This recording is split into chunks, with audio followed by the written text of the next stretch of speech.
Hello friends, welcome to editorial analysis by simplified civil services. आज 5 जून को total 3 article discuss करेंगे। First article जो डिस्कस किया जाएगा वो है the bacteria that write new genes to cope with infection.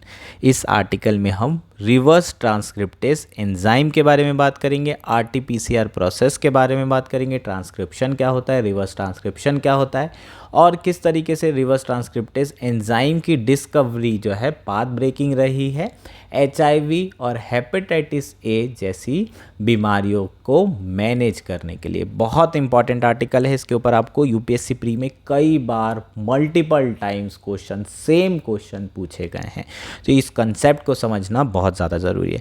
Next article जो डिस्कस किया जाएगा, a call to action for sustainable future. ये आर्टिकल आपको, इसमें सारी जानकारी आपको ऑलरेडी है, लेकिन इसके बाद भी आर्टिकल इसलिए डिस्कस कर रहे हैं क्योंकि इस आर्टिकल में ऐसे कुछ लाइनें दी हुई है जिसको आप नोट्स में लिख सकते हैं और अपने मेंस के आंसर में उसे यूज़ कर सकते हैं। बहुत अच्छी लाइनें हैं, इसको लिखिए और मेंस आंसर में जो है इसको आप चिपका सकते हैं।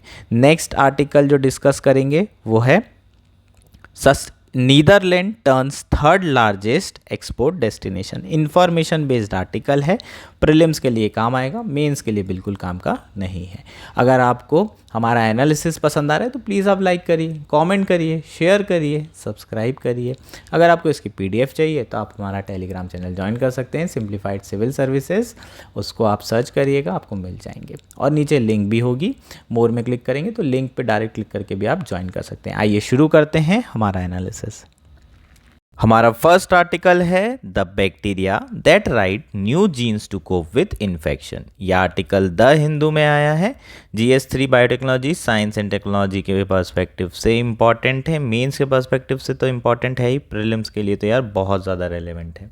अगर आप 2020, 21, 22, 23 उठा के देखें तो इस कंसेप्ट से बहुत सारे क्वेश्चन आए हैं। जैसे कि वायरस के ऊपर क्वेश्चन पूछा गया है, रेट्रो वायरस के ऊपर क्वेश्चन आया है, इसके साथ साथ आपको ट्रांसक्रिप्शन के ऊपर लगातार क्वेश्चन आए हैं, रिवर्स ट्रांसक्रिप्शन के ऊपर भी क्वेश्चन पूछे गए हैं।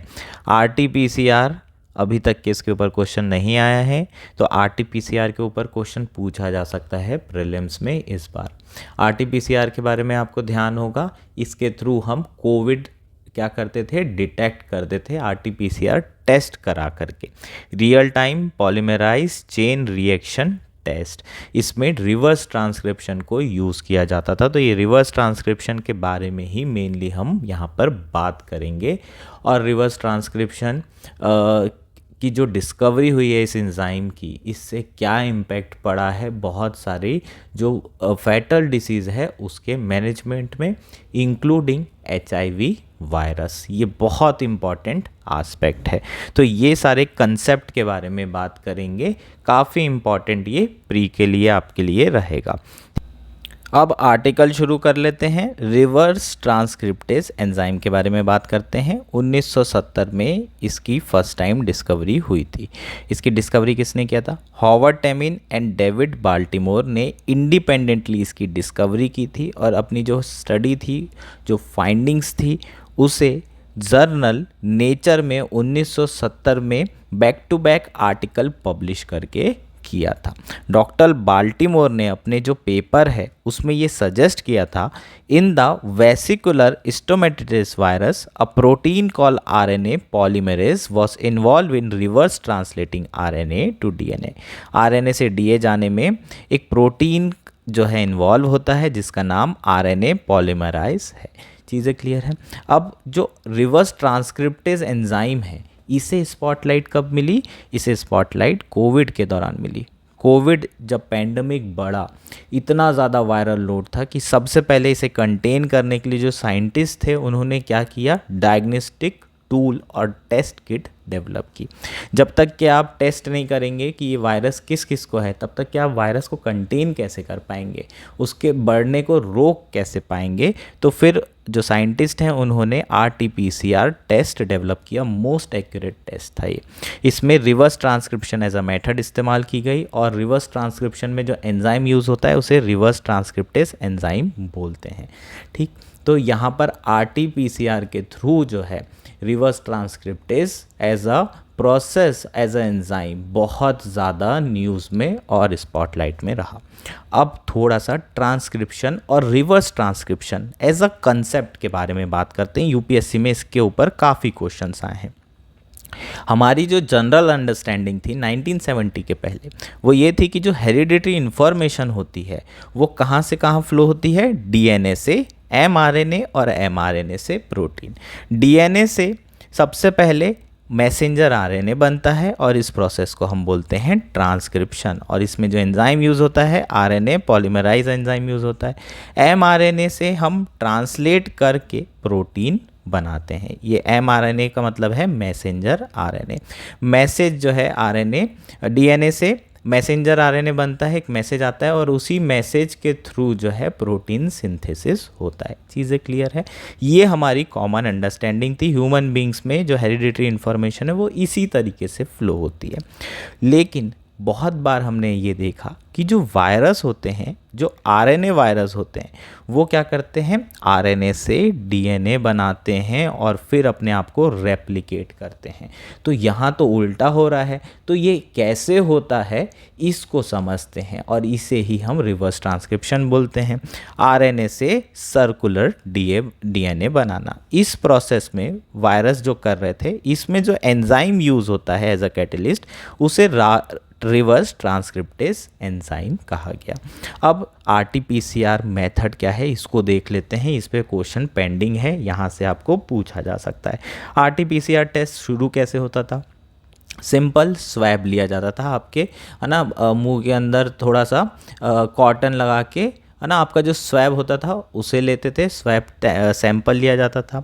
जो कोरोना वायरस है वो आरएनए वायरस था। इसका मतलब जो जेनेटिक कंपोनेंट है इस वायरस में वो आरएनए है। चूँकि हम जो मटेरियल ले रहे थे उसमें आरएनए की जो क्वांटिटी है वो बहुत टाइनी हुआ करती थी, वो टेस्टिंग प्रोसेस के लिए एडिक्वेट नहीं थी। तो इस प्रॉब्लम को ओवरकम करने के लिए क्या किया गया, आरएनए को डीएनए में कन्वर्ट किया गया और फिर इस डीएनए को एम्प्लीफाइड किया गया।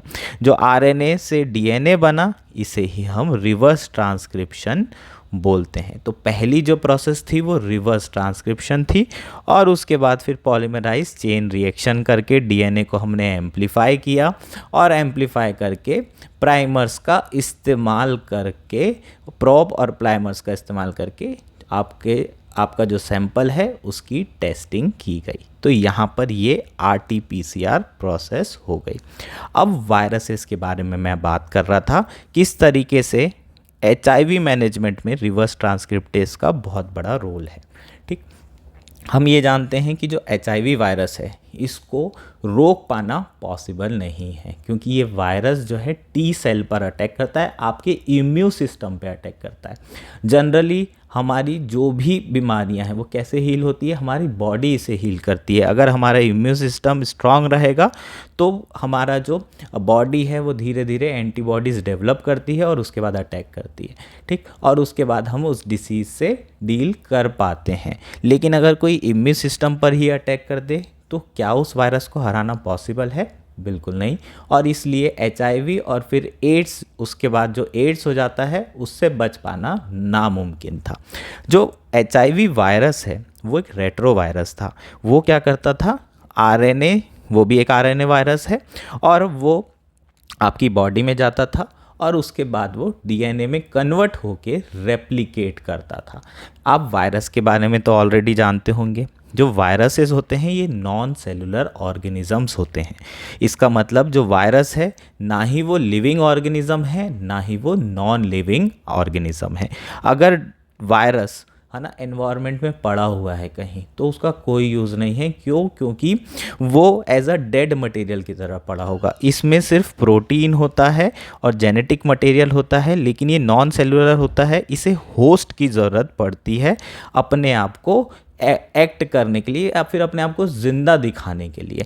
ठीक, जैसे ही वायरस आपकी बॉडी में जाएगा तो आपकी सेल मिल जाएगी और उस सेल से जो है क्या करेगा, उस सेल से अपने आप को रेप्लिकेट करेगा। वहाँ पर जो भी सेलुलर प्रोसेस होगी उसमें एनर्जी, उसी से एनर्जी लेता है बेसिकली, और फिर अपना बॉडी में रेप्लिकेशन करना शुरू करता है। जैसे जैसे रेप्लिकेट करेगा वायरस की क्वांटिटी बढ़ेगी और आपकी बॉडी पे अटैक किया जाएगा। अब जो रिवर्स ट्रांसक्रिप्शन प्रोसेस है HIV वायरस में यही होता है कि वायरस जाता है और उसके बाद DNA में कन्वर्ट होता है, अपने आप को रेप्लिकेट करता है। अब हम वायरस को तो हरा नहीं सकते, हमारे पास एंटीवायरल ऐसे ड्रग नहीं है जिसके थ्रू हम इस वायरस को रोक पाएँ। तो हम क्या करते हैं, हम इस वायरस के जो रिवर्स ट्रांसक्रिप्शन प्रोसेस है उसको रोक सकते हैं, और उसके लिए हम क्या करते हैं, रिवर्स ट्रांसक्रिप्टेस एंजाइम पर अटैक करते हैं। अगर इस एंजाइम की प्रेजेंस के बिना RNA सर्कुलर DNA में कन्वर्ट नहीं हो सकता। अगर मैं इस एंजाइम पे अटैक करूं तो क्या होगा कि ये RNA DNA में कन्वर्ट नहीं होंगे, और रेट्रो एंट्री वायरल जो है ड्रग का यहाँ पर इस्तेमाल किया जाता है। इसलिए अगर किसी को HIV हो जाता है तो उसकी लाइफ टाइम को बढ़ाने के लिए हम क्या कर सकते हैं, जो रेप्लिकेशन है उसे रोक सकते हैं वायरस का पूरे बॉडी में। अगर रेप्लिकेशन रोक दिया तो आपकी जो लाइफ होगी वो बढ़ जाएगी। इसका रेप्लिकेशन इतना स्लो होगा कि वायरस बहुत समय तक आपकी बॉडी में ज़रूर होगा लेकिन आपको हार्म नहीं पहुंचा पाएगा, और आपको एड्स होने के चांसेस कम हो जाएंगे। वायरस आप पॉजिटिव हो सकते हैं HIV पॉजिटिव, लेकिन उसके बाद भी आपका सर्वाइवल रेट बढ़ सकता है। चीज़ें क्लियर है क्या? तो इसके ऊपर आपको UPSC ने कई बार क्वेश्चन पूछा है, और यही बेसिकली हमारा पूरा अंडरस्टैंडिंग था और यही बेसिकली हमारा आर्टिकल था। तो रिवर्स ट्रांसक्रिप्टेज ने इस तरीके के जितने भी RNA वायरस वाली बीमारियां, हेपेटाइटिस हो गया A, आपका HIV हो गया, उसके मैनेजमेंट में बहुत बड़ा रोल अदा किया है, और बहुत जो है पाथ ब्रेकिंग ये डिस्कवरी रही है। चीज़ें क्लियर है क्या? तो ये बेसिकली हमारा क्या था, आर्टिकल था। हमारा नेक्स्ट आर्टिकल है a call to action for sustainable future. यह आर्टिकल द हिंदू में आया है, GS3 एनवायरनमेंट मेंस के पर्सपेक्टिव से, एसए के पर्सपेक्टिव से बहुत इंपॉर्टेंट ये आर्टिकल है। अगर आप एसएस देखें तो आर्टिकल में ऐसी कोई नई चीज़ नहीं दी हुई है जो हम जानते नहीं हैं, पहले से हमने सब पढ़ रखा है, लेकिन जिस तरीके से इसमें चीज़ें लिखी गई है वो बहुत इंपॉर्टेंट है। अगर इसमें जो चीज़ें दी गई है उसे आप नोट्स बना लेते हैं और वही चीज़ आप उसी तरीके से अपने मेंस के आंसर में या फिर ऐसे में लिखते हैं तो आपको ज़्यादा नंबर फैच हो सकते हैं। हमारा जो एनालिसिस है उसका पर्पस क्या है, आपकी अंडरस्टैंडिंग तो बढ़ाना ही है, आपकी आंसर राइटिंग भी इम्प्रूव होना चाहिए। किस तरीके से आप न्यूज़पेपर की चीज़ों को अपने आंसर्स में यूज़ कर सकते हैं, अगर आप ये नहीं कर रहे हैं तो अननेसेसरली आप ये एनालिसिस देखने का आपको कोई ज़्यादा फ़ायदा नहीं होगा अगर आप इसे रेप्लिकेट नहीं कर पाएंगे। इसलिए जस्ट सुन लेने से मज़ा नहीं आएगा, थोड़ा बहुत जो इंपॉर्टेंट पॉइंट्स होते हैं उसको लिखिए और उसे फिर यूज़ करिए अपने आंसर में। एक तो आपको सेटिस्फेक्शन मिलेगा कि आपका समय बर्बाद नहीं हुआ, और जो आपके आंसर की वैल्यू बढ़ेगी वो बहुत ज़्यादा होगी, आपको एक्स्ट्रा नंबर मिलने के चांसेस बहुत ज़्यादा हैं। तो हमारा जो पर्पस है वो यही है कि आप बेहतर नंबर मेंस में भी लेके आएँ और प्रीलिम्स में जो आपका जीके है वो तो इम्प्रूव हो ही। तो प्रीलिम्स एस्पेक्ट भी इम्पॉर्टेंट है, हालांकि एज सच प्री में ऐसे ईजी क्वेश्चन नहीं आते, लेकिन CAPF वगैरह में ऐसे क्वेश्चन दिख जाते हैं, जैसे कि एनवायरनमेंट डे की थीम क्या है। इसके अलावा जो छोटे मोटे आपके स्टेट के एग्ज़ाम होंगे, UP PCS, MP, महाराष्ट्र, ये सारे एग्ज़ाम्स में भी आपको इस तरह के क्वेश्चन पूछे जाते हैं। तो यहाँ पर जब हम बात करेंगे 5 जून को वर्ल्ड एनवायरनमेंट डे सेलिब्रेट किया जाता है, इसकी थीम से रिलेटेड एस्पेक्ट कवर करेंगे। इस बार क्या है इस वर्ल्ड एनवायरनमेंट डे में, और जो आर्टिकल है उसका मेंस एस्पेक्ट कवर करेंगे। ठीक, अब आर्टिकल शुरू करते हैं। वर्ल्ड एनवायरमेंटल डे 5 जून को हर साल सेलिब्रेट किया जाता है। इसकी शुरुआत 1973 में हुई थी, ये आपको ध्यान रखना है। फर्स्ट टाइम 1973 में यूनाइटेड नेशन के द्वारा 5 जून को वर्ल्ड एनवायरमेंटल डे डिक्लेयर हुआ था। इसे लीड कौन कर रहा है? United Nation environmental program. World environment day की बात करें तो world environment day has served as the biggest and the most powerful global platform which shines a spotlight on glaring environmental challenges and raises awareness while inspiring action that drives positive change and addresses these challenges। जो world environment day है उसके through हम achieve क्या करना चाहते हैं? हम ये अचीव करना चाहते हैं कि जो इन्वायरमेंट से रिलेटेड चैलेंजेस हैं वो लोगों के सामने तो आएँ, उनको पता तो चले कि उनके रहन सहन से एनवायरनमेंट कितना अफेक्ट हो रहा है और इसके क्या इम्प्लीकेशन हो सकते हैं उनके लिए और उनसे आने वाली जो जनरेशन है आगे उनके लिए। तो ये सारे चैलेंजेस लोगों तक पहुंचाने के लिए वर्ल्ड एनवायरनमेंट डे का यूज़ किया जा रहा है। 150 या फिर उससे अधिक देशों के लोग आज के दिन वर्ल्ड एनवायरमेंटल डे सेलिब्रेट कर रहे हैं। अगर आप आउटरीच की बात करें तो आउटरीच के मामले में सबसे बड़ा ये यूनाइटेड नेशन का कोई प्रोग्राम है। चीज़ क्लियर? इस साल जो है कौन होस्ट कर रहा है world environmental day? Saudi Arabia. ठीक, तो किंगडम होस्ट कर रहा है। और इस बार की जो थीम है उसके बारे में बात कर लेते हैं, वही तो आपको पूछा जाएगा। इस बार की जो थीम है वो है our land our future we are hashtag generation restoration. ठीक, तो सऊदी अरेबिया इस बार होस्ट कर रहा है। इंडिया ने होस्ट किया है कैसे? बिल्कुल 2020 में याद है आपको, इंडिया ने होस्ट किया था वर्ल्ड एनवायरनमेंट डे और थीम याद है क्या? बीट प्लास्टिक, ये हमारी थीम थी। और इसी के अंदर जो है हम लोगों ने क्या किया था? सिंगल यूज़ प्लास्टिक को बैन किया था। और इस बार 2024 में प्रीलिम्स में सिंगल यूज़ प्लास्टिक को जो बैन किए गए डिसीज़न है उस पर क्वेश्चन आने वाला है, मैं आपको लिख करके दे देता हूँ। ठीक, तो ये सिंगल यूज़ प्लास्टिक का बैन किया सरकार ने, क्या क्या चीज़ों का बैन किया, क्या नहीं किया, इस पर आपको क्वेश्चन दिखाई दे सकता है। अब ये थीम के बारे में बात कर लेते हैं। ये जो थीम है किसके अराउंड सेंटर कर रही है?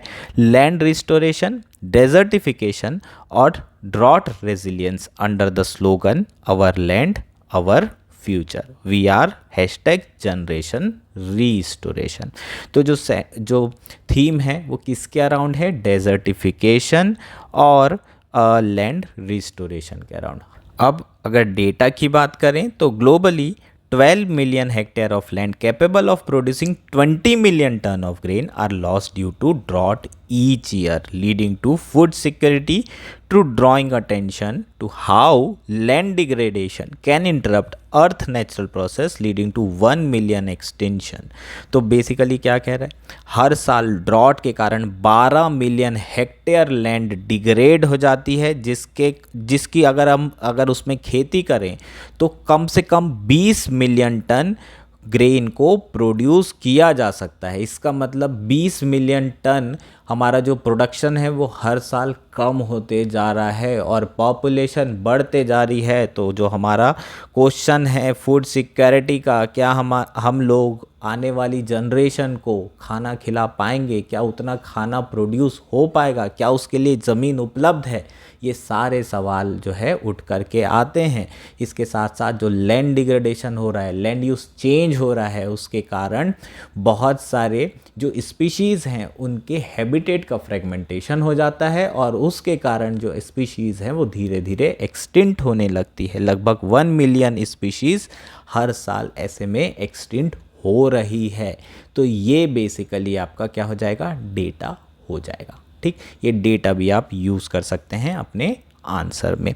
अब जो थीम है उसकी बात करते हैं। इस बार ये थीम ऐसी क्यों रखी? क्या थीम है? Our land our future we are hashtag generation restoration. हम लोग क्या हैं? वो जनरेशन है जो कि रीस्टोरेशन का काम कर सकती है। We are the first generation to now fully understand the immense threat to the land and might be the last generation with chance to reverse the course of destruction। ये line बहुत important है, इन सबको copy paste करिए। हम पहली generation है जो कि क्लाइमेट चेंज, एनवायरमेंटल थ्रेट के बारे में अच्छे से समझते हैं और इससे होने वाले नुकसान को जानते हैं, और मे भी हम आखिरी जनरेशन होंगे अगर हमने इसे रीस्टोर करने के लिए कोई कार्य नहीं किया, क्योंकि इससे जो डिस्ट्रक्शन होने वाला है ये तो कंफर्म है कि आने वाली जनरेशन उसे सरवाइव नहीं कर पाएगी। इनफैक्ट ये जनरेशन भी उसे सरवाइव, हो सकता है कि ये जनरेशन के एंड तक के ही आपको बहुत ज़्यादा जो है डिग्रेडेशन और डिस्ट्रक्शन देखने को मिले। So our priority must be on restoring ecosystem, on replanting our forest, on rewetting our marshes और रिवाइविंग आवर सॉइल्स। ये लाइनें कॉपी पेस्ट, ठीक, बहुत अच्छा लिखा हुआ है। Despite the sustained action globally yielding promising result in land restoration and building drought resilience, there is a long way to go with significant barriers to overcome. ठीक, ये लाइन भी अपन लिख सकते हैं।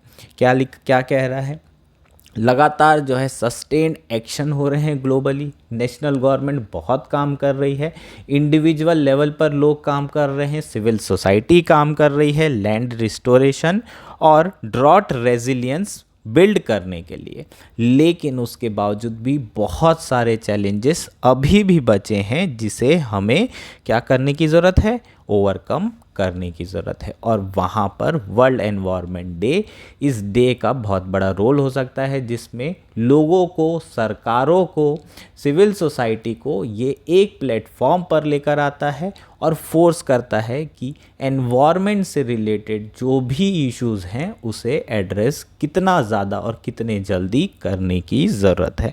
Government, individual and community must continue to work together, scaling up successful initiative and investing in innovative solution to pave the way for sustainable future and a better quality of life for generation to come in a pristine environment। ये line भी बहुत अच्छी है आपके conclusion को लिखने के लिए, स्पेशली ऐसे में इस तरह की चीज़ें लिखी जा सकती है।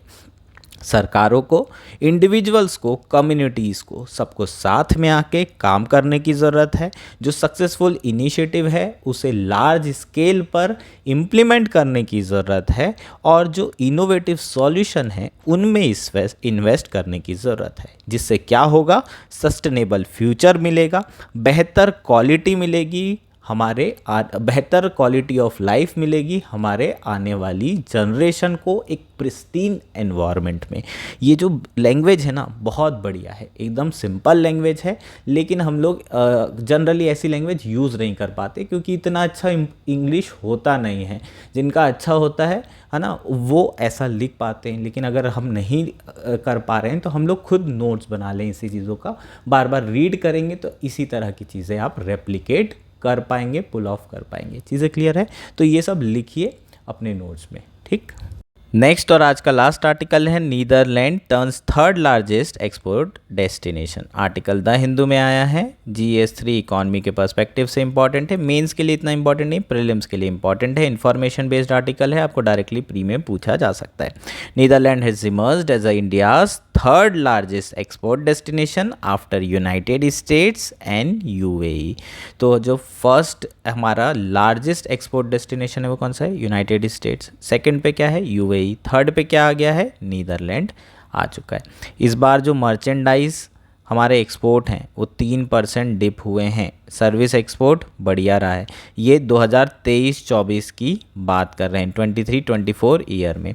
नीदरलैंड के साथ इंडिया का हमेशा ट्रेड सरप्लस रहा है, US के साथ इंडिया का ट्रेड सरप्लस रहता है, ये सारी चीज़ें आपको पता होना चाहिए, ठीक। इंडिया क्या एक्सपोर्ट कर रहा है? Petroleum products, electrical goods, chemicals and pharmaceuticals, ठीक। और ट्रेड सरप्लस कितना था 2023 में? 13 बिलियन था, अभी कितना हो चुका है? 17 बिलियन के अराउंड हो चुका है। चीज़ें क्लियर है क्या? ये चीज़ें मतलब इन्फॉर्मेशन बेस्ड है, आपको याद होना चाहिए, बस आपको ये क्रोनोलॉजिकल ऑर्डर पूछा जा सकता है, USA, UAE एंड नीदरलैंड। ये हमारा लास्ट आर्टिकल था, होपफुली आपको सारी चीज़ें क्लियर हो गई होंगी। That's it for today, thank you and enjoy your